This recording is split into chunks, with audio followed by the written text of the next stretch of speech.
com erros de português, sem erros de português, porque erros de português acontecem quando falamos e até quando escrevemos, né? Especialmente quando os próprios ministros não são aqueles que digitam. Nós sabemos disso, né? Mas seja como for, com erros de português ou sem erros de português, isso é claríssima.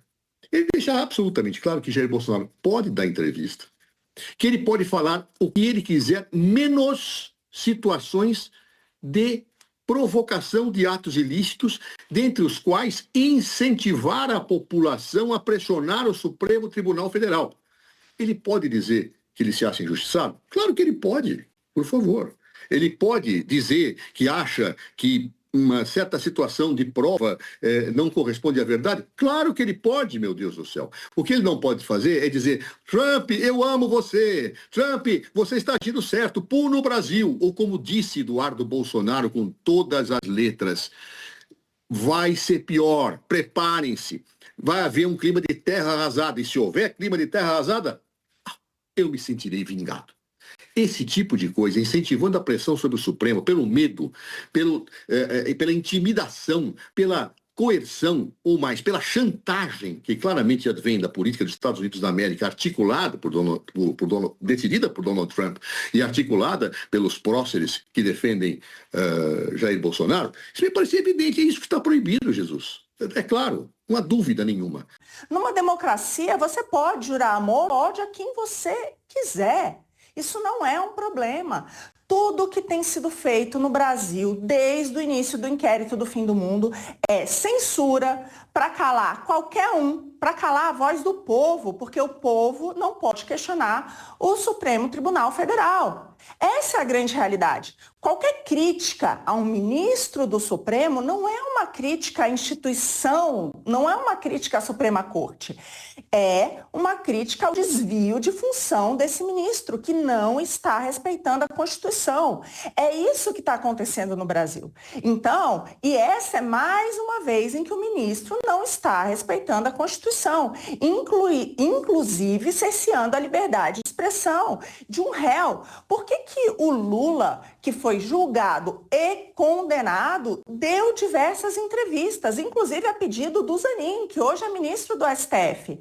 E agora Bolsonaro, que nem foi condenado, não pode dar entrevista, a não ser que seja para fazer uma receita de bolo de fubá, como disse o próprio Cardoso aqui. Isso não faz nenhum sentido. Em uma democracia é muito importante, o termômetro da democracia é exatamente a voz do povo, é a liberdade de expressão.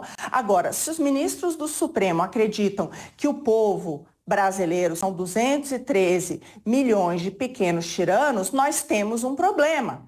E é um problema grave, porque isso não é democracia. Né? Democracia não é um povo que precisa ser recivilizado, nas palavras do ministro Cardoso, não são 213 milhões de pequenos tiranos, não tem nada a ver com isso. É o povo que pode dizer sim aquilo que pensa, inclusive criticar a atuação de um ministro da Suprema Corte, por que não? Qual que é o problema disso? E a gente está aqui, mais uma vez, criminalizando, porque desde o início desse processo, a grande verdade é que há um desconforto com as redes sociais, há um desconforto em ouvir a voz do povo. Essa que é a grande realidade. Então, tudo está sendo feito para silenciar essa voz. Infelizmente, isso não se chama democracia, essa é a grande realidade. A gente primeiro subverteu o que é democracia, agora a gente está subvertendo o que é soberania. Essa que é a grande realidade, estamos subvertendo todas as palavras. E para defender esses valores, a gente, infelizmente, está jogando todos eles por água abaixo. Silenciar a voz do povo não é defender a democracia. Aliás, o Marco Rubio falou isso, o secretário de Estado americano, deu um recado claro à Europa. Não foi nem ao Brasil, foi à Europa. Vocês estão silenciando o povo, vocês estão praticando censura para que não haja nenhum tipo de crítica aos governantes. E é isso que o Supremo Tribunal Federal está fazendo aqui no Brasil, ao praticar censura para que não seja criticado. Isso começou ainda em 2019, com a capa da Cruzoé, que foi censurada. Por quê? Porque ela falava de um ministro do Supremo. Então, desde ali, o Supremo começou a adotar tudo isso para se blindar. É só puxar o fio da história. Essa que é a grande realidade. O que a gente está vendo agora é mais um capítulo dessa mesma história de censura. Cardoso, as medidas impostas, né, a Jair Bolsonaro são acertadas ou não? Acertadíssimas. No entanto, nada me tira da cabeça que existem interesses geopolíticos do Donald Trump por trás disso. Não é o amor apenas por Jair Bolsonaro que motiva isto. Ele quer atingir os BRICS. Os BRICS acabam tirando a possibilidade dos Estados Unidos ser o grande império do mundo se eles crescerem e mantiverem relações com outros países. Os BRICS podem fazer ou criar espaços de antagonismo a este autoritarismo dos Estados Unidos da América. Mas o Brasil tem relações privilegiadas com vários países, dentre os quais a China, que é um grande comprador da nossa carne. Há quem diga, e eu ouvi um economista dizendo isto, que a dependência da China em relação a comprar certos insumos dos Estados Unidos teria esbarrado nesta relação com o Brasil. Então me parece muito claro que Donald Trump tem objetivos geopolíticos a fazer isso, não apenas objetivos ideológicos políticos ou uma paixão pela defesa de um aliado de extrema-direita. Há uma conjugação de situações que evidentemente se colocam. Donald Trump pensa que ele é um imperador. Ele me lembra Nero no Império Romano.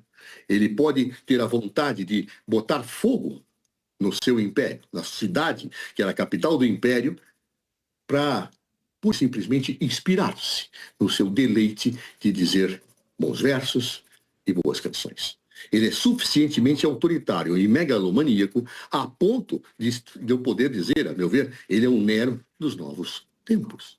E isto tudo se explica um conjunto de ações. Mas não esqueçamos que um governante como Donald Trump também é motivado por razões geopolíticas. E por trás de toda essa questão da diplomacia americana, existem estes interesses de Estado que efetivamente querem enfraquecer quaisquer blocos de países que possam ser antagonistas ao Império estadunidense.